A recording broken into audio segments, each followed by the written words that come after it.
Hi, it's Lucy from Juice and Jasmine, and I wanted to make this video today to talk about relationships.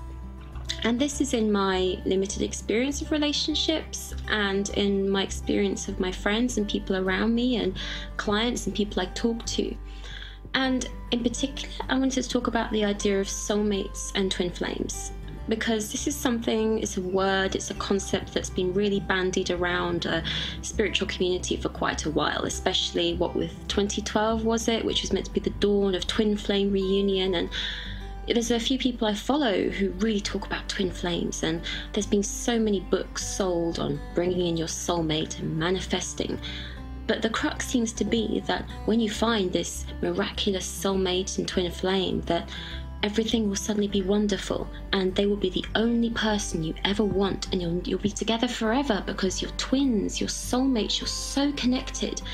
And there's, if I'm not going to name names, there's a lot of people selling courses and coaching packages on manifesting and bringing in the one, calling in the one, and so many energetic techniques you can do and rituals to cleanse your aura of past lovers and let go of all past attachments and declutter to bring them in and be really sure. And it's not that I disagree with that, because I believe that really does play a part, it's very useful.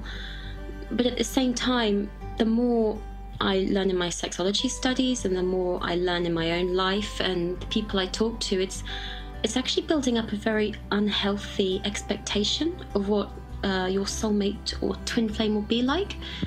I was reading a book that a friend lent to me, that when you're with your real twin, soulmate, whatever, you won't want anybody else, you won't desire anybody else. And sorry, but I think that's bullshit.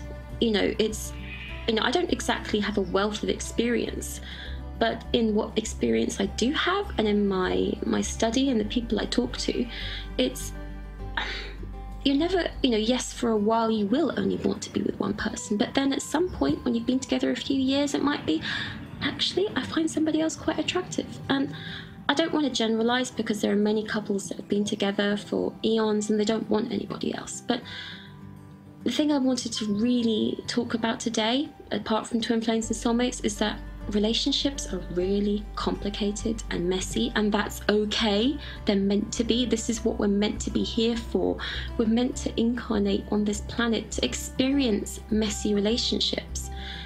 And if I think of my own journey when I first started coming across the concept of soulmates and twin flames, and I worked really hard to manifest and bring somebody in, and I brought in two different people.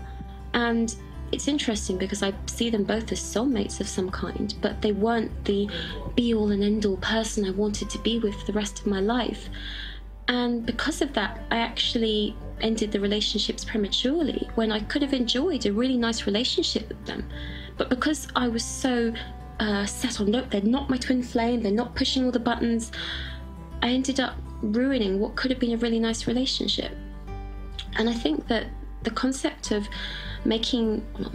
encouraging people to really bring in their absolute perfect match, I think that's actually very unhealthy. Because actually there are many people who have supposedly manifested their soulmate and twin flame, and then they get married and have babies, and then 10 years later they get divorced because the relationship has run its course. And then people think maybe they weren't true twin flames, whatever a true twin flame is.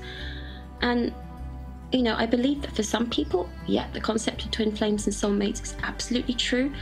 But the thing is, one thing that I try and tell people about spirituality, and even though I trained as a psychic and I'm very much in that world, is that by trying to make your perception of truth as the absolute truth is very dangerous.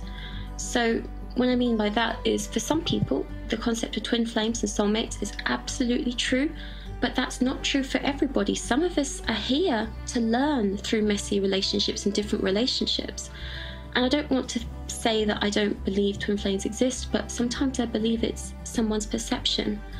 And the funny, gloriously wonderful thing about spirituality is that we only ever experience spirituality through our own individual perceptions.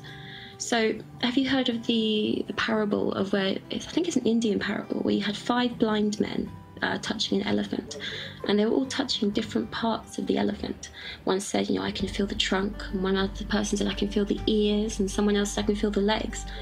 It didn't mean that any of them were wrong. It's just they were only experiencing their own experience, what they themselves could feel. And this is what happens with not just spirituality, with life as well. We're only going to experience life and the spirit world through our own perceptions. So the concept of twin flames can be very true for some people, but it doesn't mean it's true for everybody. And I don't want to say, I've given up on finding the love of my life and I want to discourage other people from that. But I believe that if you're trying to hold out for the absolute one, then you're actually kind of denying yourself that you could be enjoying loads of wonderful different kinds of relationships with different people. And yes, absolutely, don't just go with anyone. And if it's right for you, if it's true for you, do hold out. But at the same time,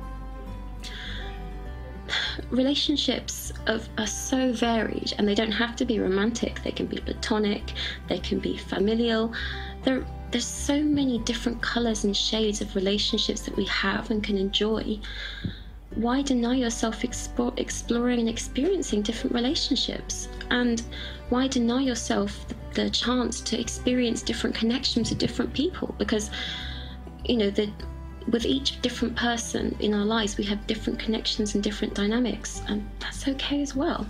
Enjoy them.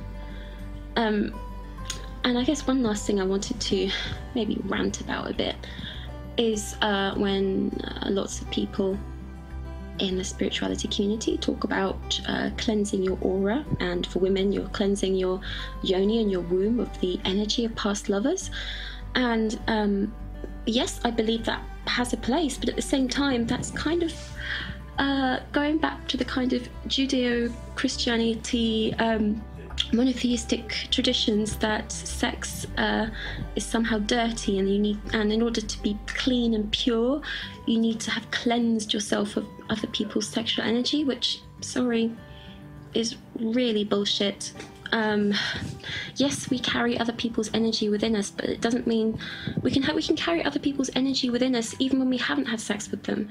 So it's actually by saying you're cleansing your aura of past lovers, saying that you carry their energetic imprint within your vagina and within your cervix and your womb, actually gives a subconscious message that the sexuality is somehow dirty and wrong, which is just so fucked up. So please do not subscribe to that. It really does not matter how many lovers you have had or not had. That is not going to affect what people you bring into your lives. What will affect what brings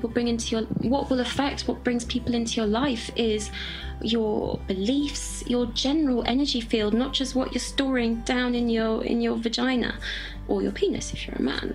So this is my little rant about relationships and twin flames and kind of demonizing sexuality. So if you agreed with me, or if you completely disagreed and want to hurl abuse at me, please don't be polite.